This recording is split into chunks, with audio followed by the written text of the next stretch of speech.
ان الحمد للہ نحمده ونستعینه ونستغفره ونعوذ باللہ من شرور انفسنا ومن سیئات اعمالنا من يهده الله فلا مضل له ومن يضلل فلا هادي له واشهد ان لا اله الا الله وحده لا شريك له واشهد ان محمدا عبده ورسوله يا أيها الذين آمنوا اتقوا الله حق تقاته ولا تموتن إلا وأنتم مسلمون يا أيها الناس اتقوا ربكم الذي خلقكم من نفس واحدة وخلق منها زوجها وبث منهما رجالا كثيرا ونساء واتقوا الله الذي تساءلون به والأرحام إن الله كان عليكم رقيبا يا أيها الذين آمنوا اتقوا الله وقولوا قولا سديدا يصلح لكم أعمالكم ويغفر لكم ذنوبكم ومن يطع الله ورسوله فقد فاز فوزا عظيما أما بعد فإن خير الحديث كتاب الله وخير الهدي هدي محمد صلى الله عليه وسلم وشر الأمور محدثاتها وكل محدثة بدعة وكل بدعة ضلالة وَكُلَّ ضَلَالَةٍ فِي النَّارِ۔ گزشتہ دروس میں سورہ فاتحہ کے فضائل و مناقب، سورہ فاتحہ کے اسماء اور سورہ فاتحہ کے مکی اور مدنی ہونے کے بارے میں گفتگو ہو چکی ہے، بلکہ بسم اللہ الرحمن الرحیم سے لے کر مالک یوم الدین تک کی تفسیر پہ بھی گفتگو ہو چکی ہے۔ آج کے درس میں اللہ رب العزت کے فرمان ایاک نعبد و ایاک نستعین سے تفسیر کا آغاز کریں گے۔ اللہ تعالیٰ فرماتے ہیں ایاک نعبد و ایاک نستعین، ہم تیری ہی عبادت کرتے ہیں اور ہم تجھ ہی سے مدد چاہتے ہیں۔ اس آیت سے پہلے سورہ فاتحہ میں انداز ایسا تھا کہ جیسے سورہ فاتحہ کا قاری، سورہ فاتحہ کی تلاوت کرنے والا اللہ رب العزت کے بارے میں گفتگو کر رہا ہے، لیکن اللہ تعالیٰ کو مخاطب کیے بغیر۔ یہاں سے وہ براہ راست اللہ رب العزت کو مخاطب کرنے کا اعزاز حاصل کر رہا ہے۔ پہلے اللہ کی حمد و ثنا بیان کی گئی، اللہ کے نام ذکر کیے گئے۔ جب اللہ رب العزت کی حمد و ثنا بیان ہو چکی، اللہ کے نام اور اللہ کی صفات بیان ہو چکی، تو بندہ اللہ کے قریب ہو گیا۔ اللہ کے قریب ہو جانے کے بعد اب وہ اللہ رب العزت سے براہ راست گفتگو کر رہا ہے، اللہ رب العزت سے براہ راست کلام کر رہا ہے۔ چنانچہ بندہ اب کہتا ہے ایاک نعبد، تیری ہی ہم عبادت کرتے ہیں اور تجھ ہی سے ہم مدد چاہتے ہیں۔ تیری ہی، یہ معنی ہم نے کہاں سے لیا؟ یہ کس لفظ کا معنی ہے؟ تو ہم سب کو معلوم ہونا چاہیے کہ عربی زبان کا اسلوب یہ ہے کہ جملہ فعلیہ خبریہ میں پہلے فعل ہوتا ہے، پھر فاعل ہوتا ہے اور اس کے بعد مفعول ہوتا ہے۔ اس ترتیب کے مطابق اس جملہ کی ترتیب یوں ہونی چاہیے تھی کہ نعبدک، ہم تیری عبادت کرتے ہیں۔ لیکن اگر لفظ یہ ہوتا نعبدک تو اس کا معنی یہ ہوتا کہ ہم تیری عبادت کرتے ہیں، اس میں اس بات کا انکار نہ ہوتا کہ کسی اور کی عبادت کی جائے۔ لیکن جب یہ کہا گیا ایاک نعبد تو اب وہی معنی پیدا ہو گیا جو معنی لا الہ الا اللہ کا ہے۔ لا الہ الا اللہ کا معنی کیا ہے؟ کہ تیرے علاوہ کوئی بھی معبود برحق نہیں ہے۔ اللہ رب العزت کی عبادت کا اثبات اور غیر اللہ کی عبادت کا انکار۔ ایاک نعبد کا معنی اب یہی ہے، کیونکہ ایاک، یہ کاف ضمیر کو جب نعبد سے پہلے لایا گیا، جس کا حق یہ تھا کہ اسے بعد میں لایا جائے اور کہا جائے نعبد کا، جب اس کو پہلے لایا گیا تو اب حصر کا معنی پیدا ہو گیا، تخصیص کا معنی پیدا ہو گیا۔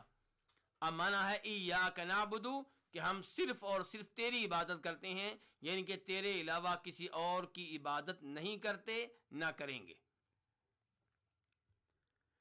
ایاک نعبد، نعبد یہ فعل عبادت سے ہے۔ عبادت کسے کہتے ہیں؟ عبادت بندگی کو کہتے ہیں۔ عبادت کی تعریف کیا ہے؟ علماء کرام نے اس لفظ کی وضاحت میں مختلف اقوال بیان کیے ہیں۔ امام طبری، امام ابن کثیر، امام ابن تیمیہ اور دیگر کئی محقق علماء کرام کا موقف یہ ہے کہ عبادت کا مفہوم یہ ہے کہ اللہ رب العزت کے لیے انتہائی درجے کی تواضع، انتہائی درجے کی ذلت، لیکن یہ تواضع اور یہ ذلت اللہ رب العزت کی بے پناہ محبت کے ساتھ ہوگی اور اللہ رب العزت سے بے پناہ ڈرنے کے ساتھ اور خوف کے ساتھ ہوگی۔ تو عبادت کس چیز کا نام ہوا؟ عبادت کا مطلب یہ ہے کہ جس کی آپ عبادت کر رہے ہیں، جو آپ کا معبود ہے، اس کے سامنے آپ انتہا درجے کی عاجزی، ذلت کا مظاہرہ کریں، لیکن آپ کے دل میں اس کی محبت بھی ہو، اس کی تعظیم بھی ہو اور اس کا خوف بھی آپ کو ہو۔ ایک طرف آپ کو یہ امید ہو کہ میں اس کی عبادت کروں گا تو یہ میرے اوپر راضی ہوگا، اور دوسری جانب آپ کو یہ ڈر ہو کہ اگر میں اس کی عبادت نہیں کروں گا، اگر میں اسے راضی نہ کر سکا تو مجھے کوئی نہ کوئی میرے اوپر مصیبت آ سکتی ہے، مجھے مصائب کا سامنا کرنا پڑ سکتا ہے، مشکلات کا سامنا کرنا پڑ سکتا ہے۔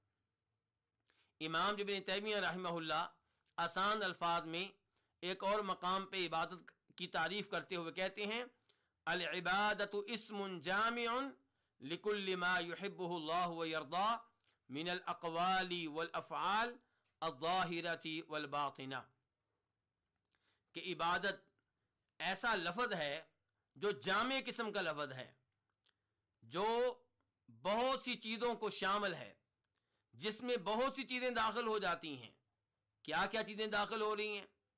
تو کہتے ہیں کہ عبادت ہر اس قول کو کہتے ہیں، ہر اس عمل کو کہتے ہیں جو بندہ اختیار کرتا ہے، جو قول بندہ ادا کرتا ہے، جو عمل بندہ اختیار کرتا ہے، لیکن یہ وہ عمل ہے، یہ وہ قول ہے جو اللہ رب العزت کے ہاں محبوب ہوتا ہے، جس پہ اللہ راضی ہوتے ہیں۔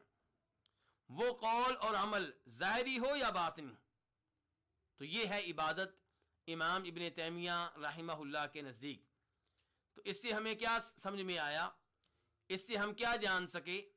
اس سے ہمیں یہ معلوم ہوا کہ ہمارا ہر وہ عمل، ہمارا ہر وہ قول جس پہ اللہ راضی ہوں، جس کو اللہ پسند کرتے ہوں، جس سے اللہ محبت کرتے ہوں، وہ اللہ تعالیٰ کی عبادت ہے۔ تو ایاک نعبد میں ہم اللہ رب العزت سے وعدہ کر رہے ہیں کہ یا اللہ ہم تیری ہی عبادت کریں گے، اپنا حال بھی بیان کر رہے ہیں اور اللہ سے وعدہ بھی کر رہے ہیں، کیونکہ نعبد فعل مضارع ہے اور اس میں حال کا معنی بھی ہوتا ہے، استقبال کا بھی۔ تو حال کے لحاظ سے ہم بیان کر رہے ہیں کہ یا اللہ ہم صرف تیری عبادت کرتے ہیں، اور مستقبل کے لحاظ سے ہم وعدہ کر رہے ہیں کہ یا اللہ کہ ہم تیری ہی عبادت کیا کریں گے، تیرے ساتھ عبادت میں کسی اور کو شریک نہیں کریں گے۔ ہم سب جانتے ہیں کہ عبادت ہی توحید کی وہ قسم ہے جس میں انبیاء کرام علیہم الصلوۃ والسلام اور ان کی اقوام کے مابین اختلاف رہا ہے، ورنہ عام طور پہ انبیاء کرام علیہم الصلوۃ والسلام جن اقوام کی طرف بھیجے گئے، وہ اقوام اللہ رب العزت کو رب مانا کرتی تھیں، وہ اس بات کا اقرار کیا کرتی تھیں کہ اللہ رب العزت ہمارا خالق ہے، مالک ہے، رازق ہے، ہمارے امور کا مدبر ہے اور ہمیں پالنے والا ہے۔ لیکن جب ان سے یہ کہا جاتا کہ جو رب ہے، جو مشکل کشا ہے، جو خالق اور مالک ہے، اسی کی عبادت کرو، تو یہاں پہ آ کے اختلاف پیدا ہوتا تھا، اور وہ لوگ کہا کرتے تھے کہ ہم جن کی عبادت کرتے ہیں، جنہیں مشکل اوقات میں پکارتے ہیں، جن سے ہم دعا کرتے ہیں، یہ اصل نہیں ہے، یہ اللہ رب العزت کے مقابل میں نہیں ہے، یہ اللہ رب العزت کے مد مقابل نہیں ہے، یہ مستقل بذات نہیں ہے، یہ اللہ رب العزت کے تابع ہیں، لیکن اللہ رب العزت ان کی سنتے ہیں، ہم ان سے رابطہ کرتے ہیں، ہم ان کو راضی کرتے ہیں، ہم ان سے دعا کرتے ہیں، ہم ان کو سجدہ کرتے ہیں، ہم ان کے نام پہ جانور ذبح کرتے ہیں، جب یہ راضی ہو جائیں تب یہ اللہ رب العزت کو راضی کر لیتے ہیں اور ہمارے مسائل حل ہو جاتے ہیں۔ لیکن ہمیں یہاں پہ کیا سکھایا گیا؟ ایاک نعبد، کہ صرف اللہ کی عبادت کرنی ہے، یعنی کہ اللہ کے علاوہ کسی کی عبادت نہیں ہوگی، چاہے وہ کوئی ایسا ہو جس کو آپ مستقل بذات سمجھتے ہوں، یا کوئی ایسا ہو جس کو آپ اللہ رب العزت کا تابع سمجھتے ہوں۔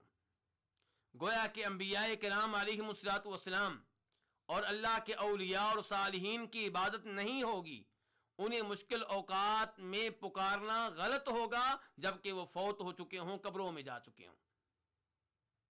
کیوں؟ کیونکہ انہیں مشکل اوقات میں پکارنا دعا ہے، اور دعا عبادت ہے، اور یہاں پہ ہم وعدہ کر رہے ہیں کہ ایاک نعبد، یا اللہ صرف تیری عبادت کریں گے، تیرے علاوہ کسی اور کی عبادت نہیں کریں گے۔ وَإِيَّاكَ نَسْتَعِينُ، یہاں پہ بھی ایاک ضمیر کو، مفعول کو فعل سے پہلے لایا گیا ہے۔ عربی زبان کا عام اسلوب، اس کا تقاضا یہ تھا کہ یہ الفاظ یوں ہوتے، نستعینو کا، کہ ہم تجھ سے مدد چاہتے ہیں، ہم تجھ سے مدد مانگتے ہیں، لیکن اللہ نے ہمیں کیا سکھایا؟ اللہ نے سکھایا کہ یوں کہو کہ وَإِيَّاكَ نَسْتَعِينُ، کہ صرف تجھ سے مدد مانگتے ہیں، تیرے علاوہ کسی اور سے مدد نہیں مانگیں گے۔ تو استعانت یہ عبادت ہے، استعانت عبادت کی اقسام میں سے ایک قسم ہے، بلکہ یہاں پہ یہ بتا دینا مناسب ہوگا کہ دعا، استعانت اور استغاثہ یہ وہ الفاظ ہیں جو ایک دوسرے کے قریب ہیں۔ ان میں سے دعا سب سے زیادہ شامل لفظ ہے، دعا میں استعانت بھی داخل ہے، استغاثہ بھی داخل ہے۔ دعا کا مطلب کیا ہوتا ہے؟ وہ دعا جو عبادت ہے، اس کا مطلب یہ ہوتا ہے کہ اللہ رب العزت کو پکارنا اپنے کسی مسئلے کے لیے، اپنی کسی حاجت کے لیے، مشکل کشائی کے لیے، حاجت روائی کے لیے۔ اور استعانت کا مطلب کیا ہے؟ مدد مانگنا۔ تو جب مدد آپ مانگیں گے تو دعا کے ذریعے مانگیں گے۔ استغاثہ کا مطلب کیا ہے؟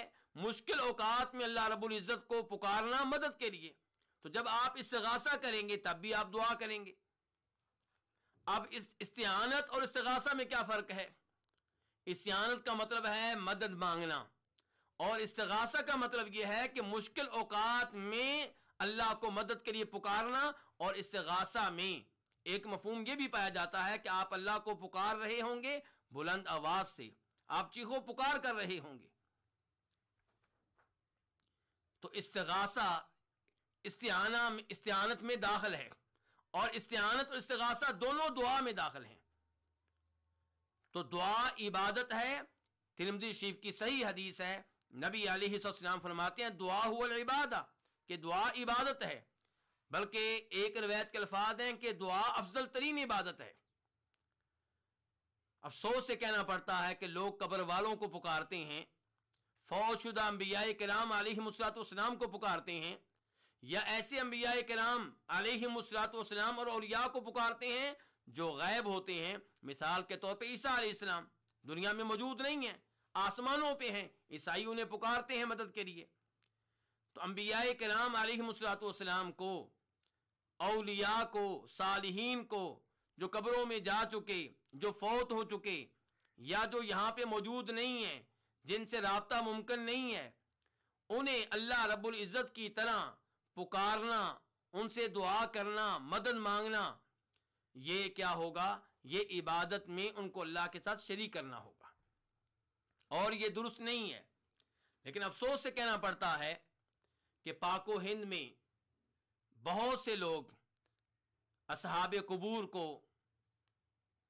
مشکل اوقات میں پکارتے ہیں، ان سے مدد مانگتے ہیں، یہ نعرہ لگتا ہے یا علی مدد، یہ نعرہ لگایا جاتا ہے یا رسول اللہ مدد، اور کبھی یہ کہا جا رہا ہوتا ہے کہ شیخ عبد القادر جیلانی شیئا للہ، کہ اے شیخ اللہ رب العزت کی خاطر کچھ دے دیں۔ آپ اندازہ کیجئے کتنی بڑی یہ جرأت ہے، کتنی بڑی جسارت ہے، یہ شرک کی انتہا ہے۔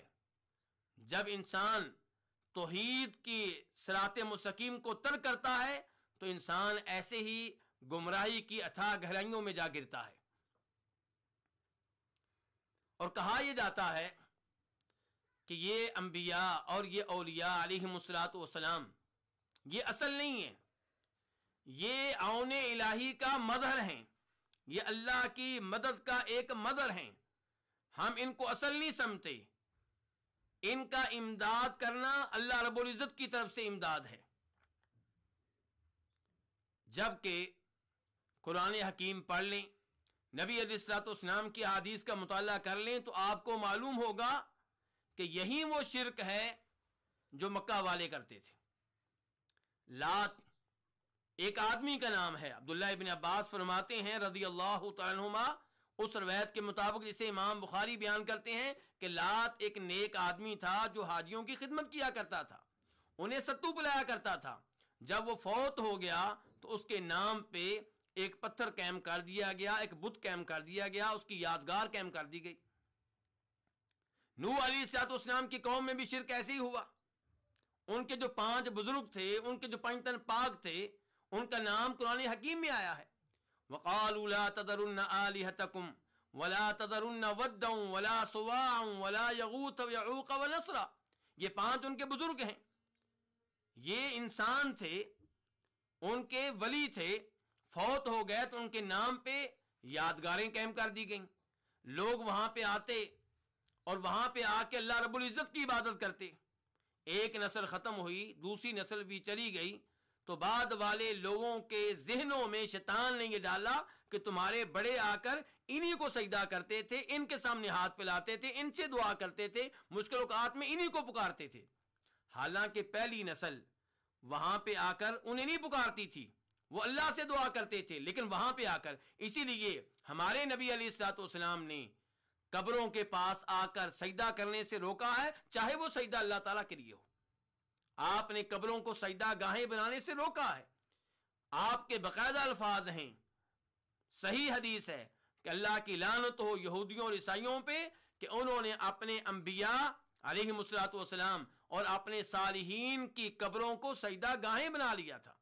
آپ نے یہ نہیں کہا کہ وہ قبر والوں کے لیے سجدہ کرتے تھے، آپ نے کہا کہ قبروں کو سجدہ گاہیں بنا لیا تھا۔ تو اس سے پتا چلا کہ قبر کو سجدہ گاہ بنانے کی اجازت نہیں ہے۔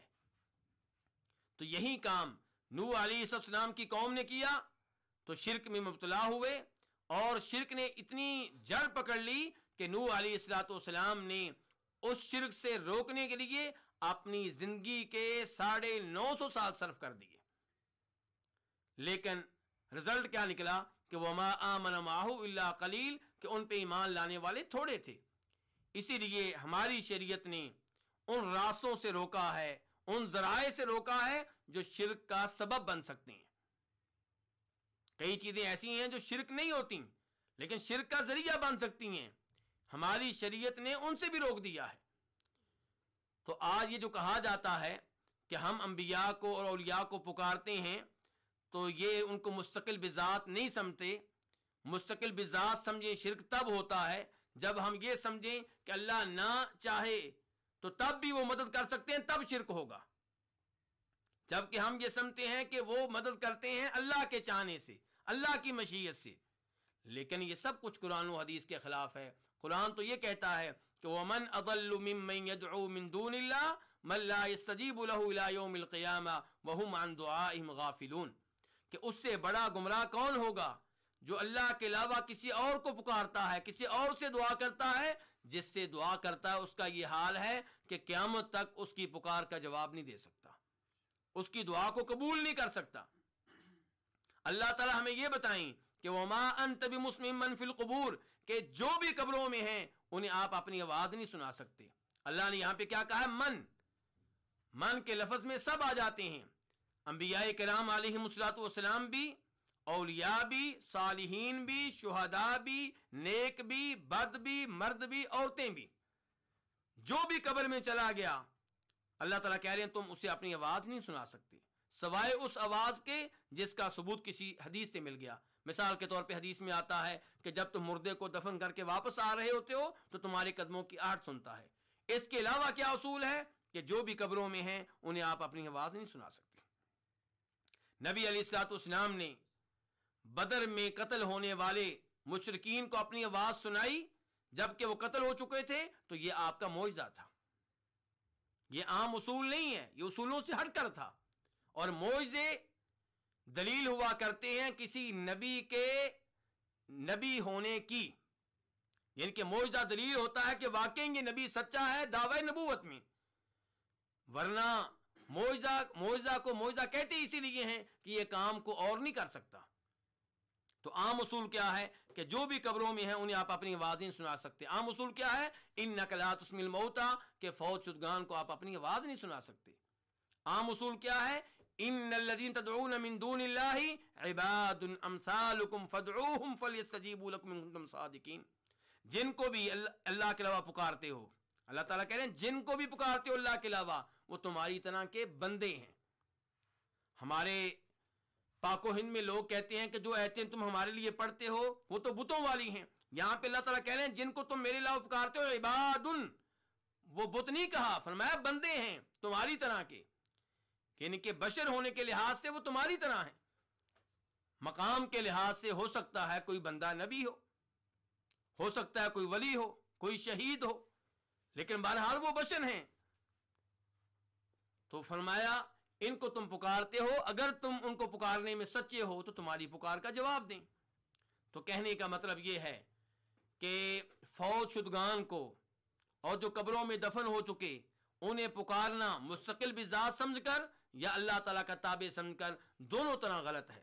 اللہ تعالیٰ قرآن حکیم میں ارشاد فرماتے ہیں والذین اتخذوا من دونه اولیاء ما نعبدهم الا ليقربونا الى اللہ زلفا، کہ وہ لوگ جنہوں نے اللہ کے علاوہ ولی بنا رکھے ہیں، ولی پکڑ رکھے ہیں، اولیاء پکڑ رکھے ہیں، جب آپ ان سے بات کریں گے کہ تم نے کام کیوں کیا ہوا ہے، ان کی عبادت کیوں کرتے ہو، انہیں مشکل اوقات میں کیوں پکارتے ہو، ان سے دعا کیوں کرتے ہو، تو آگے سے کیا کہتے ہیں ما نعبدهم الا ليقربونا الى اللہ زلفا، ہم ان کو اصل نہیں سمجھتے، ہم ان کی عبادت اس لیے کرتے ہیں، ہم ان سے دعا اس لیے کرتے ہیں، ہم مشکل اوقات میں انہیں اس لیے پکارتے ہیں تاکہ یہ ہمیں اللہ کے قریب کر دیں. تو مشرکین مکہ کا بھی عقیدہ یہی تھا کہ یہ اللہ کے مد مقابل نہیں ہے، مستقل بذات نہیں ہے، اللہ کے تابع ہیں. اللہ نے ان کے عمل کو شرک قرار دیا. سورہ یونس کو آپ پڑھ لیں، اللہ تعالیٰ فرماتے ہیں وَيَعْبُدُونَ مِن دُونِ اللَّهِ مَا لَا يَضُرُّهُمْ وَلَا يَنفَعُهُمْ وَيَقُولُونَ هَؤُلَاءِ شُفَعَاؤُنَا عِندَ اللَّهِ، کہ پکارتے ان کو ہیں، عبادت ان کی کرتے ہیں جو نفع نقصان کے مالک نہیں ہیں، اور کہتے ہیں کہ ہم ان کو اصل نہیں مانتے، ہم ان کو اپنا سفارشی مانتے ہیں اللہ کے ہاں، یہ ہماری اللہ کے ہاں سفارش کرنے والے ہیں. قُلْ أَتُنَبِّئُونَ اللَّهَ بِمَا لَا يَعْلَمُ فِي السَّمَاوَاتِ وَلَا فِي الْأَرْضِ سُبْحَانَهُ وَتَعَالَى عَمَّا يُشْرِكُونَ. اللہ تعالیٰ نے کسی کو یہ درجہ نہیں دیا، وہ جتنا بھی اللہ کا مقرب ہو، جتنا بھی نیک ہو، جتنا بھی صالح ہو، کہ اللہ کے علاوہ اس کی عبادت اس لیے کی جائے کہ وہ اللہ کے ہاں سفارشی ہے. سفارش کے نام پہ بھی کسی اور کی عبادت کرنا یہ غلط ہے، درست نہیں ہے. اللہ کہتے ہیں سبحان و تعالی عما یشرکون، یہ شرک ہے. تو مستقل بذات سمجھ کر انبیاء کرام علیہم السلام کو پکارنا یا غیر مستقل سمجھ کر جب بھی آپ ان کو غیبانہ طور پہ پکاریں گے، فوت ہونے کے بعد پکاریں گے، قبروں میں چلے جانے کے بعد پکاریں گے، تو یہ عمل کیا کہلائے گا؟ یہ شرک کہلائے گا. جبکہ ہم کیا کہتے ہیں؟ سورہ فاتحہ پڑھتے ہوئے وعدہ کیا کرتے ہیں؟ ایاک نعبد و ایاک نستعین، کہ ہم تیری ہی عبادت کرتے ہیں اور تجھ ہی سے مدد مانگتے ہیں. یہاں پہ میں یہ بھی وضاحت کرنا چاہوں گا کہ جو لوگ قبر والوں کو پکارتے ہیں، فوت شدگان کو پکارتے ہیں اور یہ کہتے ہیں کہ ہم انہیں مستقل بذات نہیں سمجھتے، انہیں اللہ کی مدد کا مظہر سمجھتے ہیں، ان کے دلائل میں سے دو دلیلیں یہ ہیں کہ فَأَعِينُونِي بِقُوَّةٍ، کہتے ہیں کہ سورہ کہف پڑھیے، قرآن میں آیا ہے کہ ذوالقرنین ان لوگوں سے مطالبہ کر رہے ہیں جنہوں نے ذوالقرنین سے درخواست کی تھی کہ آپ یاجوج ماجوج اور ہمارے درمیان ایک دیوار قائم کر دیں. ذوالقرنین ان سے کہہ رہے ہیں کہ تم میری مدد کرو. تو ذوالقرنین نے ان سے مدد مانگی ہے. یہ استعانت ہے. کہتے ہیں اس سے پتہ چلا کہ نیک لوگوں سے مدد مانگی جا سکتی ہے. جبکہ آیت پہ آپ غور کریں گے تو آپ کو پتہ چلے گا کہ ذوالقرنین سے وہ لوگ نہیں کہہ رہے کہ اعینونی، بلکہ ذوالقرنین ان لوگوں سے کہہ رہے کہ تم میری مدد کرو. ذوالقرنین ان سے مدد مانگ رہے ہیں. اور یہ کسی قبر والے سے مدد مانگنا نہیں ہے، یہ کسی فوت شدہ سے مدد مانگنا نہیں ہے، بلکہ یہ زندہ آدمی کا زندہ آدمی سے اس معاملے میں مدد مانگنا ہے جس معاملے میں مدد کرنے کی اللہ نے اس کو قوت، طاقت اور قدرت دی ہے. اور یہ بالکل ٹھیک ہے، یہ قرآن و حدیث کے عین مطابق ہے. انبیاء کرام علیہم الصلوۃ والسلام کے واقعات پڑھ لیں قرآن حکیم میں. وہ آیات جن میں گزشتہ انبیاء کرام اور ان کے اقوام کا تذکرہ آیا ہے، وہاں پہ کہیں بھی آپ کو یہ چیز نہیں ملے گی کہ کسی نبی نے زندہ آدمی کے زندہ آدمی سے مدد مانگنے کو شرک قرار دیا ہو. قرآن حکیم میں ایسی آیات ہیں جن سے پتہ چلتا ہے کہ اگر زندہ آدمی سے ان امور میں مدد مانگے جن امور میں اللہ نے اسے مدد کرنے کی طاقت بخشی ہے تو اس میں کوئی حرج نہیں ہے. اللہ تعالیٰ فرماتے ہیں وَتَعَاوَنُوا عَلَى الْبِرِّ وَالتَّقْوَىٰ کہ ایک دوسرے سے تعاون کرو نیکی کے کاموں میں، تقوی کے کاموں میں، پرہیزگاری کے کاموں میں. اللہ تعالیٰ فرماتے ہیں سورہ انفال میں وَإِنِ اسْتَنصَرُوكُمْ فِي الدِّينِ فَعَلَيْكُمُ النَّصْرُ تمہارے وہ بھائی جو مسلمان ہو چکے ان پہ واجب تھا کہ ہجرت کر کے مدینہ چلے آتے، نہیں آ سکے کسی مجبوری کی وجہ سے یا سستی کی وجہ سے.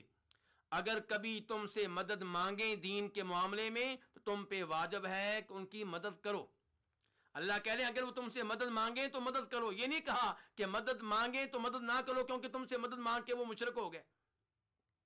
تو پتہ چلا کہ اگر کسی زندہ آدمی سے اس معاملے میں مدد مانگی جائے جس معاملے میں وہ مدد کرنے کی طاقت رکھتا ہے تو یہ شرک نہیں ہے.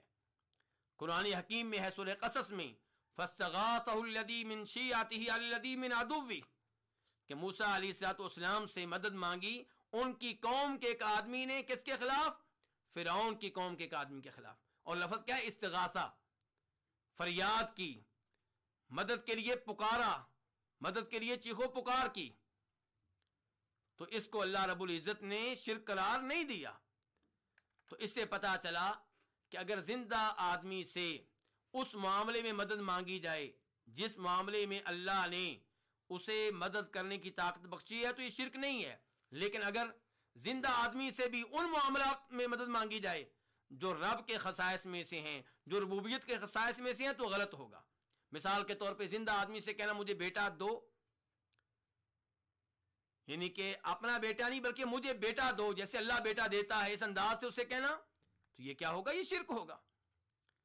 زندہ آدمی سے یہ کہنا کہ میں نمازیں نہیں پڑھتا رہا، میں زکوٰۃ ادا نہیں کرتا رہا، میں نے بہت بڑا گناہ کیا، تم مجھے معاف کر دو، یہ کیا ہوگا؟ یہ شرک ہوگا. زندہ آدمی سے کہنا مجھے شفا دو، ہاں علاج کا مطالبہ کر سکتے ہیں آپ حکیم صاحب سے، ڈاکٹر صاحب سے، لیکن یہ کہنا کہ شفا تم دو، شفا دینے والا اللہ ہے. شفا دینا یہ رب کی خصوصیات میں سے ایک خصوصی امر ہے. ایسے ہی ہدایت مانگنا، ہم آگے چل کے یہ ذکر کریں گے کہ ہدایت کی دو قسمیں ہیں. ایک ہے دلی ہدایت، تو دلی ہدایت کا مالک اللہ رب العزت ہے. اللہ کے علاوہ کوئی نہیں ہے جو ایمان کو، اسلام کو، توحید کو دل میں داخل کر دے. تو اس کا مطالبہ کسی پیر سے کرنا، کسی زندہ آدمی سے کرنا، یہ کیا ہوگا؟ یہ شرک ہوگا. تو یہ جائز نہیں ہے. تو خلاصہ کلام یہ ہے کہ استعانت عبادت ہے اور یہ اللہ رب العزت ہی سے ہوگی. البتہ اگر کوئی زندہ ہے تو اس سے آپ ان امور میں مدد مانگ سکتے ہیں جن امور میں اللہ نے زندہ لوگوں کو مدد کرنے کی طاقت بخشی ہے. رہے ہمارے وہ بھائی جو فوت شدگان کو پکارتے ہیں، قبر والوں کو پکارتے ہیں اور یہ دعویٰ کرتے ہیں کہ ہم ان کو مستقل بذات نہیں سمتے، تو ان کی ایک دلیل میں نے پہلے ذکر کی تھی فَأَعِينُونِي بِقُوَّةٍ. اور میں نے واضح کیا ہے کہ یہاں پہ زندہ ذوالقرنین زندہ لوگوں سے مدد مانگ رہے ہیں اس معاملے میں جس معاملے میں مدد کرنے کی وہ طاقت رکھتے تھے. کہہ رہے ہیں ذوالقرنین کہ تم میری مدد کرو میں دیوار قائم کر کے دوں گا. اور دوسری دلیل وَاسْتَعِينُوا بِالصَّبْرِ وَالصَّلَاةِ، کہتے ہیں کہ دیکھیے یہاں پہ اللہ تعالیٰ کہہ رہے ہیں کہ مدد مانگو کس سے؟ صبر سے اور نماز سے. اور یہ بہت بڑا مغالطہ ہے. افسوس یہ ہے کہ عام لوگوں کو ایسی آیتیں سنا کر شرک میں مبتلا کیا جاتا ہے، جبکہ یہاں پہ اللہ تعالیٰ کہہ رہے ہیں کہ وَاسْتَعِينُوا بِالصَّبْرِ وَالصَّلَاةِ، یعنی کہ مجھ سے مدد مانگو. کیسے؟ صبر کے ذریعے، نماز کے ذریعے. جیسے نبی علیہ الصلوۃ والسلام مشکل اوقات میں کیا کیا کرتے تھے؟ نماز پڑھا کرتے تھے اور نماز میں اللہ کو پکارا کرتے تھے.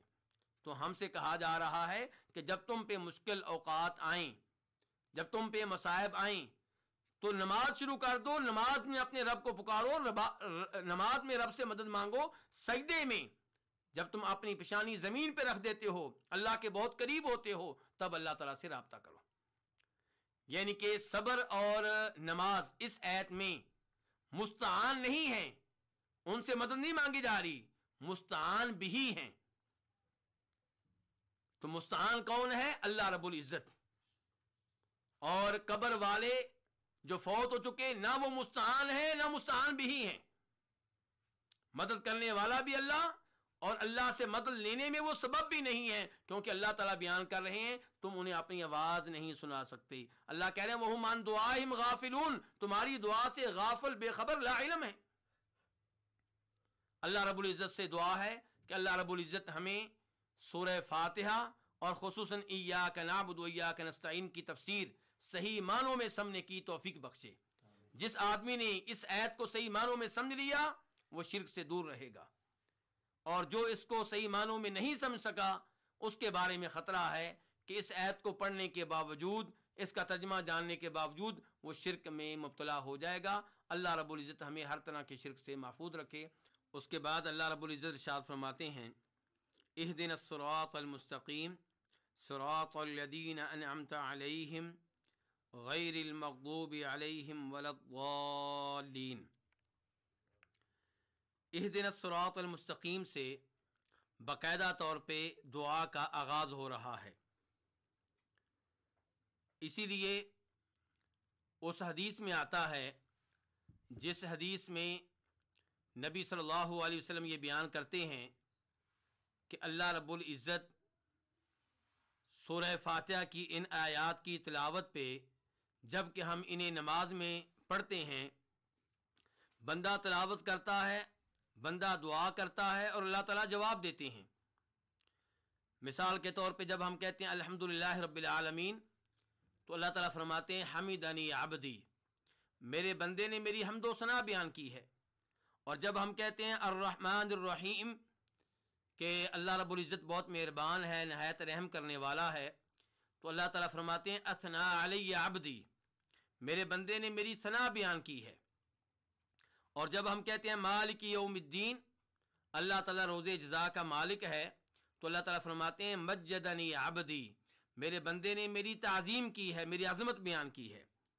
اور جب ہم کہتے ہیں ایاک نعبد و ایاک نستعین کہ ہم تیری ہی عبادت کرتے ہیں اور تجھ ہی سے مدد مانگتے ہیں، تو اللہ رب العزت اس کے جواب میں ارشاد فرماتے ہیں ھذا بینی و بین عبدی نصفین ولعبدی ما سأل، کہ یہ الفاظ میرے اور میرے بندے کے درمیان نصف نصف ہیں، یعنی کہ آدھا حصہ میرے لیے اور آدھا حصہ میرے بندے کے لیے.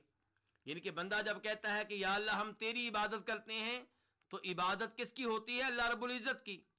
اور جب ہم کہتے ہیں وَإِيَّاكَ نَسْتَعِينُ اور ہم تجھ ہی سے مدد مانگتے ہیں، تو مدد کون مانگ رہا ہے؟ بندہ مانگ رہا ہے، اللہ سے مدد لے رہا ہے. اور اس کے بعد جب ہم کہتے ہیں اہدنا الصراط المستقیم اور بعد والے الفاظ، تو اللہ تعالیٰ کہتے ہیں ھذا لعبدی ولعبدی ما سأل، یہ سب کچھ میرے بندے کے لیے ہے اور میرے بندے کو وہ ملے گا جو وہ مانگ رہا ہے. تو اہدنا الصراط المستقیم، اہدی فعل امر ہے، ہدا یہدی سے ہدایت کا سوال کیا جا رہا ہے اللہ رب العزت سے، ہدایت مانگی جا رہی ہے اللہ رب العزت سے.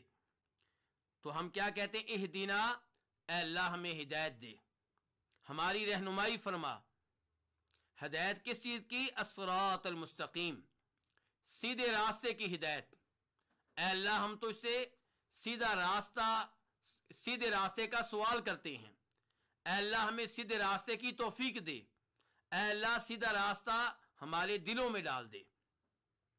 یہاں پہ پہلے نمبر پہ یہ وضاحت کرنا چاہوں گا کہ ہدایت اس کی کتنی اقسام ہیں، اور یہاں پہ ہدایت کی کون سی قسم مراد ہے، کون سی قسم مقصود ہے۔ تو ہدایت کی دو قسمیں ہوا کرتی ہیں، ایک ہدایت ارشاد اور ایک ہدایت توفیق۔ ہدایت ارشاد کا مطلب کیا ہے؟ راستہ بتا دینا، گائیڈ کر دینا، رہنمائی کر دینا، یہ ہے ہدایت ارشاد۔ اور دوسرے نمبر پہ ہوتی ہے ہدایت توفیق، کہ کسی کو راستے پہ باقاعدہ طور پہ لگا دینا۔ تو اللہ رب العزت ہدایت ارشاد کے بھی مالک ہیں اور ہدایت توفیق کے بھی مالک ہیں، جبکہ اللہ کے علاوہ دیگر انبیاء کرام علیہم الصلوۃ والسلام اور ان کے وارث علماء کرام یہ ہدایت ارشاد تو دے سکتے ہیں، ہدایت توفیق نہیں دے سکتے۔ ہدایت ارشاد کی مثال کیا ہے؟ اللہ تعالیٰ فرماتے ہیں سورہ شورى میں، وَإِنَّكَ لَتَهْدِي إِلَىٰ صِرَاطٍ مُسْتَقِيمٍ۔ اللہ تعالیٰ ہمارے نبی صلی اللہ علیہ وسلم کو مخاطب کر کے کہہ رہے ہیں کہ آپ صراط مستقیم کی جانب رہنمائی کرتے ہیں، آپ صراط مستقیم کی ہدایت دیتے ہیں۔ تو یہ کون سی ہدایت ہے؟ ہدایت ارشاد۔ یہ ہدایت توفیق نہیں ہے۔ اس کی دلیل کیا ہے کہ یہ ہدایت ارشاد ہے، ہدایت توفیق نہیں ہے؟ یہ ہم تب جان سکیں گے جب آپ اس مثال پہ غور کریں گے جو مثال میں آپ کے سامنے رکھوں گا ہدایت توفیق کی۔ تو ہدایت توفیق کی مثال کیا ہے؟ اللہ تعالیٰ فرماتے ہیں سورہ قصص میں، إِنَّكَ لَا تَهْدِي مَنْ أَحْبَبْتَ وَلَكِنَّ اللَّهَ يَهْدِي مَنْ يَشَاءُ۔ آپ اسے ہدایت نہیں دے سکتے جس کو آپ پسند کریں، جس کو آپ ہدایت دینا چاہیں۔ ہدایت اللہ دیتا ہے جس کو چاہتا ہے۔ سورہ شورى میں اللہ نے کیا کہا تھا؟ آپ ہدایت دیتے ہیں۔ یہاں پہ اللہ تعالیٰ کہہ رہے ہیں آپ ہدایت نہیں دے سکتے جس کو آپ چاہیں۔ تو اس سے پتا چلا کہ جس ہدایت کا اثبات ہو رہا ہے، جس ہدایت کے بارے میں اللہ کے رسول علیہ السلام کو کہا جا رہا ہے کہ آپ وہ ہدایت دے سکتے ہیں، وہ ہدایت ارشاد ہے۔ یعنی کہ آپ بتاتے ہیں کہ یہ راہ جنت کی راہ ہے، نماز پڑھیں گے تو آپ جنت میں جائیں گے، جہاد کریں گے جنت میں جائیں گے، روزے رکھیں گے آپ جنت میں جائیں گے، آپ ان اعمال سے بچ گئے تو آپ جنت میں جائیں گے اور جہنم کی آگ سے بچ جائیں گے۔ یہ آپ جو رہنمائی کیا کرتے تھے، جو تعلیمات دیا کرتے تھے، یہ ہدایت ارشاد پہ مبنی ہوا کرتی تھی۔ لیکن دل میں ایمان داخل کر دینا، دل میں توحید ڈال دینا، دل میں اسلام داخل کر دینا، یہ آپ کے بس میں نہیں تھا، اس کے آپ مالک نہیں تھے۔ اس سے پتا چلا کہ نبی علیہ السلام مشکل کشا نہیں تھے، حاجت روا نہیں تھے۔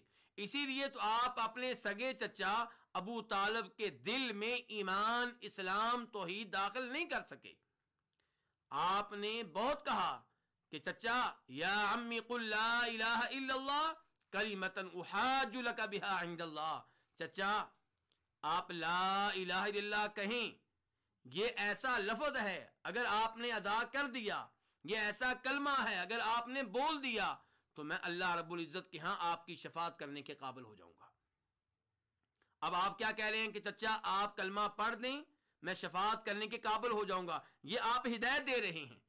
تو یہ کون سی ہدایت ہے؟ ہدایت ارشاد۔ اس کے بعد کیا تھی؟ ہدایت توفیق۔ وہ آپ ابو طالب کے دل میں داخل نہیں کر سکے۔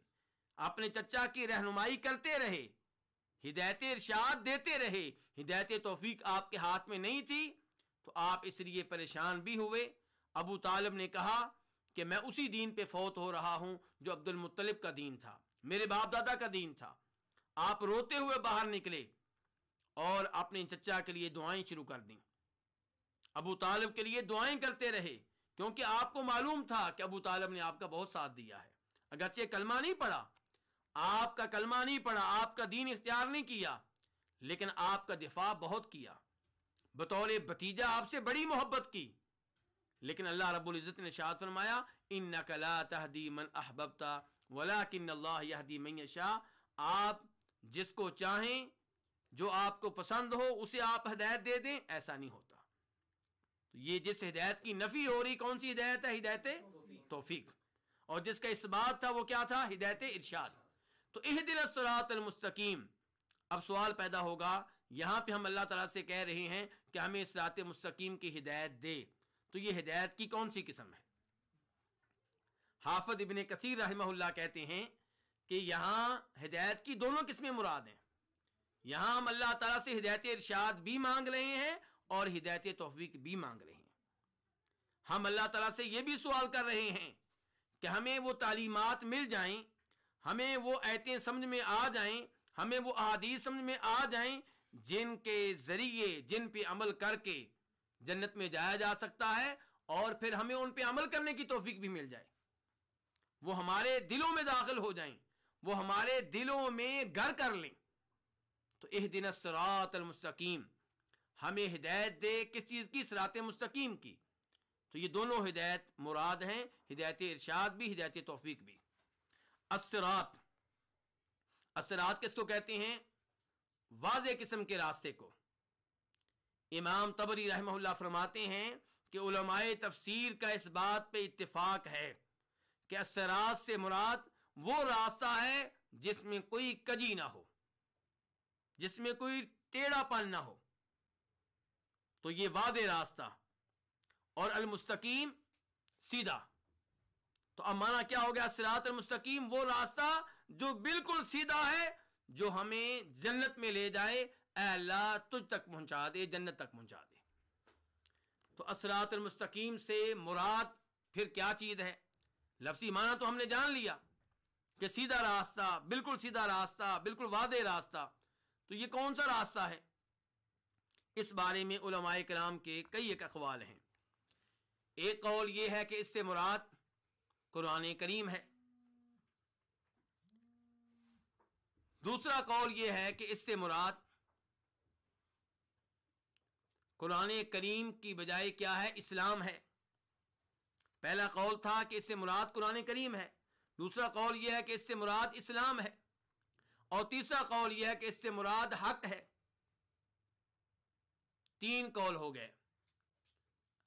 جنہوں نے کہا کہ اس سے مراد قرآن کریم ہے، ان کی دلیل کیا ہے؟ ان کی دلیل وہ روایت ہے جسے امام ترمذی اپنی سنن میں لے کر آئے ہیں، اپنی جامع میں لے کر آئے ہیں، جسے علماء کرام نے ضعیف قرار دیا ہے، اور کچھ علماء کرام کہتے ہیں کہ وہ بطور موقوف ثابت ہے، یعنی کہ جناب علی رضی اللہ عنہ کے قول کے طور پہ ثابت ہے، اور صحیح بات یہ ہے کہ وہ قول کے طور پہ بھی ثابت نہیں ہے۔ اس روایت کے الفاظ یہ ہیں کہ قرآن کریم حبل اللہ المتین، یہ اللہ کی مضبوط رسی ہے، وَهُوَ الذِّكْرُ الْحَكِيمُ، اور یہ پختہ قسم کا ذکر ہے، وَهُوَ الصِّرَاطُ الْمُسْتَقِيمُ، اور یہی صراط مستقیم ہے۔ تو جنہوں نے الصراط المستقیم سے اللہ کی کتاب مراد لی ہے، قرآن کریم مراد لیا ہے، ان کی دلیل یہ روایت ہے جو ضعیف ہے۔ دوسرا قول کیا تھا؟ کہ اس سے مراد اسلام ہے۔ جو کہتے ہیں اس سے مراد اسلام ہے، ان کے دلائل میں سے ایک دلیل وہ حدیث ہے جسے امام ترمذی رحمہ اللہ اور دیگر ائمہ حدیث بیان کرتے ہیں، اور شیخ البانی رحمہ اللہ نے اسے صحیح لغیرہ قرار دیا ہے۔ وہ روایت کیا ہے؟ نواس بن سمعان کلابی کہتے ہیں کہ نبی صلی اللہ علیہ وسلم نے ایک دفعہ صراط مستقیم کی مثال بیان کی، تو آپ نے کہا کہ ایک راستہ ہے سیدھا، اور اس کے دائیں بائیں دو دیواریں ہیں، دیواروں میں دروازے ہیں جو کھلے ہوئے ہیں، ان دروازوں پہ پردے لٹکے ہوئے ہیں، اور راستے کے آخر میں ایک داعی ہے جو اللہ کی جانب بلا رہا ہے، جو سیدھے راستے کی جانب دعوت دے رہا ہے، اور ایک داعی راستے پہ موجود ہے، ایک داعی راستے کے اینڈ میں ہے، آخر میں ہے، اور ایک راستے پہ موجود ہے۔ پھر آپ نے اس مثال کی وضاحت کی، آپ نے کہا کہ یہ راستہ صراط مستقیم ہے اور وہ دین اسلام ہے، اور دو دیواریں جو دائیں اور بائیں ہیں یہ اللہ کی حدود ہیں، یعنی کہ اللہ کی حدود جو آپ کو پھسلنے سے بچاتی ہیں۔ اللہ کی حدود انسان کو گمراہی سے محفوظ رکھتی ہیں، اور دروازے جو کھلے ہوئے ہیں اس سے مراد وہ چیزیں ہیں جن کو اللہ نے حرام قرار دیا ہے۔ یہ دروازہ شراب کا دروازہ ہے، یہ زنا بدکاری کا دروازہ ہے، یہ سود کا دروازہ ہے، تو یہ شیطان کے دروازے ہیں، یہ شیطان کی راہیں ہیں جو دائیں بائیں جا رہی ہیں، جو ان میں داخل ہوگا صراط مستقیم سے ہٹ جائے گا۔ تو یہ اللہ تعالیٰ کی طرف سے حرام کردہ چیزیں ہیں، لیکن ان پہ پردے لٹکے ہوئے ہیں، اور راستے کے آخر میں جو دعوت دینے والا ہے، جو دائی ہے، وہ کیا ہے؟ وہ قرآن کریم ہے۔ اور جو راستے پہ موجود ہے دائی، وہ کیا ہے؟ یہ اللہ رب العزت کی طرف سے واز کرنے والی چیز جو ہر مومن کے دل میں ہے۔ انسان جب برائی کرنے لگتا ہے تو اس کا دل بھی اسے برائی سے روکنے کی کوشش کرتا ہے، انسان کا ضمیر اسے ملامت کرتا ہے۔ تو اس حدیث میں آپ نے بیان کیا کہ صراط مستقیم سے مراد کیا ہے؟ دین اسلام ہے، اور یہی ہمیں معلوم ہوتا ہے قرآن حکیم کی اس آیت سے جو سورہ انعام کے آخر میں ہے، قل اننی ہدانی ربی الی صراط مستقیم دینا قیما ملت ابراہیم حنیفا وما کان من المشرکین قل ان صلاتی ونسکی ومحیای ومماتی للہ رب العالمین لا شریک لہ وبذلک امرت وانا اول المسلمین۔ کہ اے نبی صلی اللہ علیہ وسلم آپ کہہ دیں، آپ لوگوں کو بتا دیں کہ اللہ نے مجھے ہدایت دی ہے، کس کی؟ صراط مستقیم کی۔ دینن قیمن، دین ہے قیمن، سیدھا دین۔ ملت ابراہیم، ابراہیم علیہ السلام کی ملت ہے۔ کون سے ابراہیم؟ حنیفہ، جو یکسو تھے، جو شرک کی راہوں سے بیزار تھے۔ وما کان من المشرکین، وہ مشرکوں میں سے نہیں تھے۔ تو یہ دین کیا ہے؟ قل آپ کہہ دیں ان صلاتی ونسکی ومحیای ومماتی للہ رب العالمین، بے شک میری نماز، میری قربانی، میری زندگی، میری موت اللہ کے لیے ہے جو رب العالمین ہے، تمام جہانوں کا رب ہے، سب کو پالنے والا ہے، لا شریک لہ، اس کا کوئی بھی شریک نہیں ہے۔ یہ ہے صراط مستقیم۔ وبذلک امرت، مجھے بھی اسی صراط مستقیم کو اختیار کرنے کا حکم ملا ہے۔ وانا اول المسلمین، میں مسلمانوں میں سے پہلا ہوں، میں اسلام قبول کرنے والوں میں سے پہلا ہوں۔ تو صراط مستقیم سے مراد پھر کیا ہے؟ دین اسلام۔ ایک اور قول ہے کہ اس سے مراد کیا ہے؟ حق ہے، اور اس کے علاوہ بھی اقوال پائے جاتے ہیں۔ مثال کے طور پہ ایک قول یہ ہے کہ اس سے مراد نبی صلی اللہ علیہ وسلم اور ابو بکر و عمر ہیں رضی اللہ تعالی عنہما۔ امام ابن کثیر رحمہ اللہ ان تمام اقوال کو ذکر کرنے کے بعد فرماتے ہیں کہ یہ سارے کے سارے اقوال حق ہیں، درست ہیں، ٹھیک ہیں، ایک دوسرے سے متضاد نہیں ہیں، ایک دوسرے کے برعکس نہیں ہیں، بلکہ ایک دوسرے کو لازم ہیں۔ اسلام کس چیز کا نام ہے؟ کتاب اللہ کا نام ہے، نبی صلی اللہ علیہ وسلم کی تعلیمات کا نام ہے، اس دین کا نام ہے جس پہ ابو بکر و عمر چلے ہیں، اور یہ حق ہے۔ تو یہ سارے اقوال اپنی جگہ پہ ٹھیک ہیں، اور میں یہاں پہ یہ وضاحت کرنا چاہوں گا، چونکہ ہمارا درس تفسیر کا درس ہے، تو ہمیں یہ بات معلوم ہونی چاہیے کہ جب ہم تفاسیر کا مطالعہ کرتے ہیں تو ہم دیکھتے ہیں کہ تفسیر میں ہمیں اقوال بہت زیادہ پڑھنے کو ملتے ہیں۔ ایک لفظ کی وضاحت میں، ایک چیز کی وضاحت میں بہت سے اقوال ملتے ہیں۔ امام مجاہد نے یوں کہا، امام اکرمہ نے یوں کہا، عبداللہ بن عباس یہ کہتے ہیں، عبداللہ بن مسعود یہ کہتے ہیں، ابی بن کعب یہ کہتے ہیں۔ اور وہ آدمی جسے تفسیر کے اصولوں اور ضوابط کا پتہ نہیں ہوتا، تفسیر کے قواعد کا علم نہیں ہوتا، وہ پریشان ہو جاتا ہے۔ وہ کہتا ہے کہ لوگ کہتے ہیں کہ قرآن کریم ہدایت دینے والا ہے، جبکہ یہاں پہ تو انسان پریشان ہو جاتا ہے، مجھے تو ہدایت نہیں مل رہی۔ تو ہمیں یہ بات معلوم ہونی چاہیے کہ عام طور پہ سلف کے وہ اقوال جو قرآن کریم کی تفسیر کے ضمن میں وارد ہوتے ہیں، ان میں جو اختلاف ہوتا ہے وہ اختلاف تضاد نہیں ہوتا، وہ اختلاف تنوع ہوتا ہے۔ ایک چیز کو واضح کرنے کے لیے سلف مختلف عبارتیں استعمال کرتے ہیں، کسی کی عبارت کیا ہوتی ہے، کسی کی عبارت کیا ہوتی ہے، اور مقصود سب کا ایک ہوتا ہے۔ اور اس کی ایک مثال یہی ہے جو آپ کے سامنے ہے۔ امام ابن تیمیہ رحمہ اللہ کی مشہور و معروف کتاب ہے مقدمہ فی اصول تفسیر، کہ تفسیر کے اصولوں کے بارے میں مقدمہ، اس میں انہوں نے اس معاملے کو بڑی تفصیل کے ساتھ واضح کیا ہے۔ اس کتاب کا مطالعہ کر لینا چاہیے تاکہ انسان تفسیری اقوال پڑھتے ہوئے پریشان نہ ہو۔ تو اہدنا الصراط المستقیم، ہمیں صراط مستقیم دکھا، تو صراط مستقیم سے مراد پھر کیا ہے؟ دین اسلام۔ دین اسلام جو قرآن میں آیا، دین اسلام جس کی تعلیمات اللہ کے رسول نے دی ہیں، دین اسلام جس پہ ابو بکر و عمر چلے ہیں رضی اللہ تعالی عنہما، اور یہ سارے کا سارا حق ہے۔ صراط الذین انعمت علیہم، اللہ تعالیٰ فرماتے ہیں کہ راستہ ان لوگوں کا جن پہ تو نے انعام کیا۔ اللہ تعالیٰ ہمیں تعلیم دے رہے ہیں سورہ فاتحہ میں کہ اللہ سے سوال کیسے کرنا ہے، اللہ سے کیسے مانگنا ہے۔ اللہ سے کہنا ہے کہ ہمیں صراط مستقیم کی ہدایت دے۔ صراط مستقیم کون سا؟ وہ راستہ ان لوگوں کا جن پہ تو نے انعام کیا ہے۔ تو اس سے پتہ چلا صراط مستقیم کون سا ہے۔ بلکہ میرے ناقص علم کے مطابق یہ آیت اس حدیث کے مطابق ہے جسے امام ترمذی وغیرہ روایت کرتے ہیں، جس میں آتا ہے کہ نبی صلی اللہ علیہ وسلم نے ارشاد فرمایا تھا کہ میری امت 73 فرقوں میں تقسیم ہو جائے گی، سب کے سب جہنم میں جائیں گے سوائے ایک کے، کامیاب گروہ، جنت میں جانے والا گروہ ایک ہوگا۔ صحابہ کرام رضوان اللہ علیہم اجمعین نے سوال کیا تھا وہ کون سا گروہ ہوگا؟ فرمایا جو میرے اور میرے صحابہ کرام کے طریقہ کار پہ چلا۔ اور یہاں پہ اللہ تعالیٰ کیا کہہ رہے ہیں کہ دعا کرنے والا کیا کہے کہ ہمیں صراط مستقیم کی ہدایت دے۔ صراط مستقیم کون سا؟ فرمایا جو راستہ ان لوگوں کا جن پہ اللہ تو نے انعام کیا ہے۔ اب اللہ کا انعام کن پہ ہوا ہے؟ اس کی وضاحت سورہ نساء میں آتی ہے، وَمَن يُطِعِ اللَّهَ وَالرَّسُولَ فَأُولَٰئِكَ مَعَ الَّذِينَ أَنْعَمَ اللَّهُ عَلَيْهِم مِّنَ النَّبِيِّينَ وَالصِّدِّيقِينَ وَالشُّهَدَاءِ وَالصَّالِحِينَ وَحَسُنَ أُولَٰئِكَ رَفِيقًا،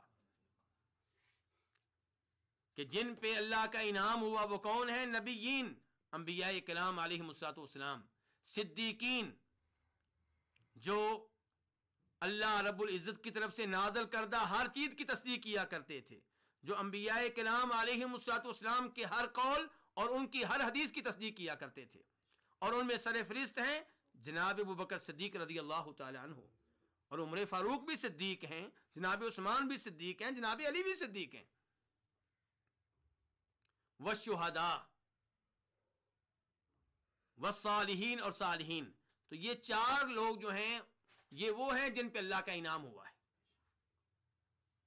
اور اس آیت میں سورہ نساء کی آیت جس میں بیان ہوا ہے کہ اللہ کا انعام کن پہ ہوا، اس میں اللہ نے یہ بھی وعدے کیا ہے کہ جو چاہتا ہے کہ میں روز قیامت ان کی معیت حاصل کروں جن پہ اللہ کا انعام ہوا ہے، تو اس کا راستہ کھلا ہوا ہے، وہ راستہ آج بھی موجود ہے، اس کا طریقہ آج بھی موجود ہے۔ وہ کیا ہے؟ وَمَن يُطِعِ اللَّهَ وَالرَّسُولَ، کہ اللہ کی اطاعت کریں، اللہ کے رسول کی اطاعت کریں۔ جب آپ اللہ کی اطاعت کریں گے، اللہ کے رسول کی اطاعت کریں گے صلی اللہ علیہ وسلم، تو آپ روز قیامت ان کے ساتھ ہوں گے جن پہ اللہ کا انعام ہوا، انبیاء کرام کے ساتھ، شہداء کے ساتھ، صالحین کے ساتھ۔ غور کیجئے گا، یہاں پہ یہ نہیں کہا گیا کہ صراط مستقیم پانے کے لیے آپ صالحین کی تقلید کریں، آپ شہداء کی تقلید کریں، آپ صدیقین کی تقلید کریں، یہ نہیں کہا گیا۔ اگر آپ چاہتے ہیں کہ آپ کو معیت ملے شہداء کی، صالحین کی، انبیاء کرام علیہم السلام کی، تو وَمَن يُطِعِ اللَّهَ وَالرَّسُولَ، اطاعت کریں کس کی؟ اللہ کی اور اللہ کے رسول کی صلی اللہ علیہ وسلم۔ اور اگر ہم یہ مان لیں کہ اس آیت میں اہدنا الصراط المستقیم صراط الذین انعمت علیہم میں ہمیں سبق دیا جا رہا ہے کہ ہم صالحین کے طریقہ کار پہ چلیں، شہداء کے طریقہ کار پہ چلیں، صدیقین کے طریقہ کار پہ چلیں، ان کے راستے پہ چلیں، تو ان کا راستہ کیا ہے؟ کیا ان کا راستہ یہ تھا کہ نبی کی حدیث کو نظر انداز کر دینا صلی اللہ علیہ وسلم؟ بالکل نہیں۔ کیا ان کا طریقہ کار یہ تھا کہ اللہ کے رسول کی حدیث کے مقابلے میں اپنے فتوے پہ عمل کروانا یا کسی اور کے فتوے پہ عمل کرنے کا کہنا، کیا ان کا یہ طریقہ تھا؟ بالکل نہیں۔ اس کی کئی ایک مثالیں ہیں۔ مثال کے طور پہ آپ لے لیں جناب عبداللہ بن عمر کو۔ امام طحاوی شرح معانی الاثار میں روایت کرتے ہیں، اور امام دارمی اپنی مسند میں روایت کرتے ہیں کہ ایک شامی ان کے پاس آیا اور کہنے لگا کہ حج تمتع کے بارے میں آپ کی کیا رائے ہے؟ یعنی کہ میں ایک ہی سفر میں پہلے عمرہ کروں اور عمرے سے جب فارغ ہو جاؤں تو احرام کھول دوں، اور پھر 8 ذی الحجہ کو حج کی نیت کروں اور قربانی بھی دوں، حج تمتع کروں، اس کے بارے میں آپ کی کیا رائے ہے؟ وہ عبداللہ بن عمر سے سوال کیوں کر رہا تھا؟ کیونکہ عبداللہ بن عمر کے والد گرامی دوسرے خلیفہ راشد جناب عمر فاروق رضی اللہ تعالیٰ کسی وجہ سے حج تمتع سے روکا کرتے تھے۔ تو عبداللہ بن عمر سے یہ شامی پوچھ رہا ہے کہ حج تمتع کے بارے میں آپ کی کیا رائے ہے؟ کہنے لگے حج تمتع کرنا بڑی عمدہ بات ہے، بڑی اچھی بات ہے۔ وہ کہنے لگا آپ کے والد صاحب تو اس سے روکتے تھے۔ تو جناب عبداللہ بن عمر فرمانے لگے اگر میرے والد صاحب اس سے روکتے تھے اور اللہ کے رسول علیہ الصلوۃ والسلام نے حج تمتع کرنے کا حکم دیا ہے تو میرے باپ کی بات مانو گے یا نبی علیہ السلام کی بات مانو گے؟ وہ کہنے لگا اللہ کے رسول کی بات مانوں گا۔ تو کہا پھر اٹھ کے چلے جاؤ یہاں سے۔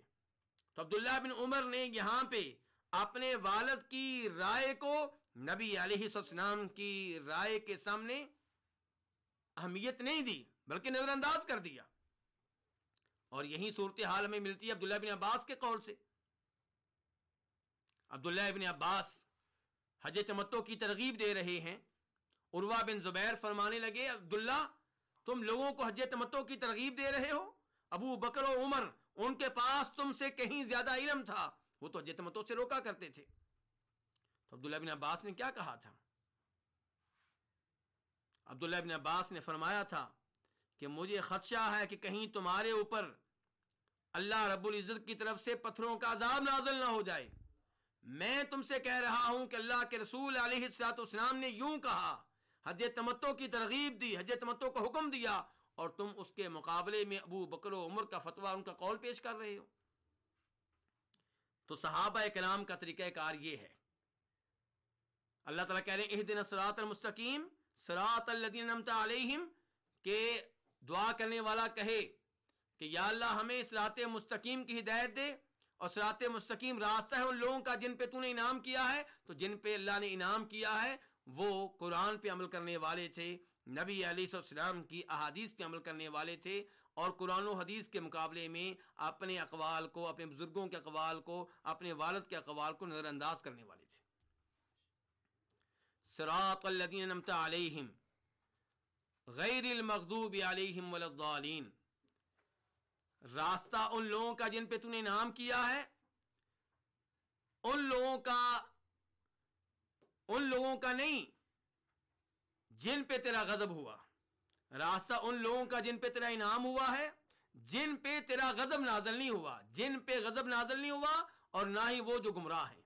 المغضوب علیہم جن پہ غضب نازل کیا گیا ہو، جن پہ غصہ کیا گیا ہو، اور الضالین وہ جو گمراہ ہیں۔ پہلا مجموعہ، پہلا گروپ، پہلی جماعت کیا تھی؟ جن پہ اللہ کا انعام ہوا۔ یہ کون؟ جن کو اللہ نے علم دیا، اللہ نے ہدایت دی اور اس پہ عمل بھی کرتے رہے۔ دوسرا گروہ کون سا ہے؟ المغضوب علیہم، جن کو اللہ نے علم دیا، صراط مستقیم اللہ تعالیٰ نے ان کو بتا دیا، لیکن انہوں نے قبول نہیں کیا، عمل نہیں کیا، تو ان پہ اللہ کا غضب نازل ہوا۔ اور الضالین تیسرا گروہ ہے۔ یہ کون ہے؟ جو صراط مستقیم تک پہنچ ہی نہیں سکے، جاہل رہے، صراط مستقیم کی بجائے کسی اور راستے پہ چلتے رہے، درست راہ کی بجائے غلط راہ پہ چلتے رہے۔ تو کون مراد ہیں المغضوب علیہم سے؟ کون مراد ہیں الضالین سے؟ کون ہے وہ جن پہ اللہ کا غضب نازل ہوا؟ امام ترمذی روایت کرتے ہیں عدی بن حاتم رضی اللہ تعالیٰ عنہ سے، وہ کہتے ہیں کہ نبی صلی اللہ علیہ وسلم نے ارشاد فرمایا المغضوب علیہم سے مراد یہودی ہیں اور الضالین سے مراد عیسائی ہیں۔ جن پہ اللہ کا غضب نازل ہوا وہ یہودی ہیں، اور جن کو اللہ نے گمراہ قرار دیا وہ عیسائی ہیں۔ اللہ تعالیٰ قرآن حکیم میں بھی ارشاد فرماتے ہیں، موسیٰ علیہ السلام کا اور ان کی قوم بنی اسرائیل کا تذکرہ کرتے ہوئے، یعنی کہ یہودیوں کا تذکرہ کرتے ہوئے اللہ تعالیٰ فرماتے ہیں وَضُرِبَتْ عَلَيْهِمُ الذِّلَّةُ وَالْمَسْكَنَةُ وَبَاءُوا بِغَضَبٍ مِّنَ اللَّهِ، ان پہ اللہ کی طرف سے ذلت مسلط کر دی گئی اور ان کے اوپر محتاجی مسلط کر دی گئی، اور وہ اللہ کا بڑا غضب لے کر لوٹے، یعنی کہ ان پہ اللہ کا غضب نازل ہوا۔ اور یہی ہمیں پتہ چلتا ہے سورہ مائدہ سے بھی، مَن لَعَنَهُ اللَّهُ وَغَضِبَ عَلَيْهِ وَجَعَلَ مِنْهُمُ الْقِرَدَةَ وَالْخَنَازِيرَ وَعَبَدَ الطَّاغُوتَ، وہاں پہ اللہ نے وعدے کیا ہے کہ ان کے اوپر اللہ کا غضب نازل ہوا۔ اور جب اللہ نے تذکرہ کیا عیسائیوں کا، عیسیٰ علیہ السلام کا، جناب مریم کا اور ان کے ماننے والوں کا، تو وہاں پہ اللہ نے کہا قُلْ يَا أَهْلَ الْكِتَابِ لَا تَغْلُوا فِي دِينِكُمْ غَيْرَ الْحَقِّ وَلَا تَتَّبِعُوا أَهْوَاءَ قَوْمٍ قَدْ ضَلُّوا مِنْ قَبْلُ وَضَلُّوا كَثِيرًا وَضَلُّوا عَنْ سَوَاءِ السَّبِيلِ۔ اس ایسے پتہ چلا کہ عیسائی گمراہ ہیں، لیکن یہاں پہ یہ بات معلوم رہے کہ یہودی وہ ہیں جن پہ اللہ کا غضب نازل ہوا، اس کا مطلب یہ نہیں ہے کہ گمراہ وہ بالکل نہیں ہے، وہ گمراہ بھی ہیں اور ان پہ اللہ کا غضب بھی نازل ہوا ہے، لیکن اللہ کا غضب نازل ہونے کے لحاظ سے وہ نمایاں ہیں، اگرچہ ان میں گمراہی بھی پائی جاتی ہے۔ اور عیسائی جو ہیں وہ اگرچہ گمراہ ہیں لیکن اللہ کا غضب بھی ان پہ نازل ہوا، لیکن ان کا نمایاں وصف کیا ہے کہ وہ گمراہ ہیں۔ اللہ رب العزت نے یہاں پہ ہمیں کیا سکھایا ہے کہ ہدایت کی اور انعام کی نسبت اللہ کی طرف کی گئی ہے، کہ جن پہ تو نے انعام کیا، اور غضب نازل ہوا اور گمراہ ہوئے، یہ نسبت اللہ کی طرف نہیں کی گئی، حالانکہ اللہ رب العزت ہدایت کے بھی خالق ہیں اور اللہ تعالیٰ گمراہی کے بھی خالق ہیں، اور غضب بھی اللہ تعالیٰ کا نازل ہوا ہے۔ یہ آداب ہیں اللہ رب العزت کو مخاطب کرنے کے کہ خیر کی نسبت اللہ کی طرف کی جاتی ہے اور شر کی نسبت اللہ کی طرف نہیں کی جاتی۔ اللہ رب العزت سے دعا ہے کہ اللہ تعالیٰ اس عظیم صورت کو صحیح معنوں میں سمجھنے کی توفیق بخشے۔ وآخر دعوانا ان الحمد للہ رب العالمین۔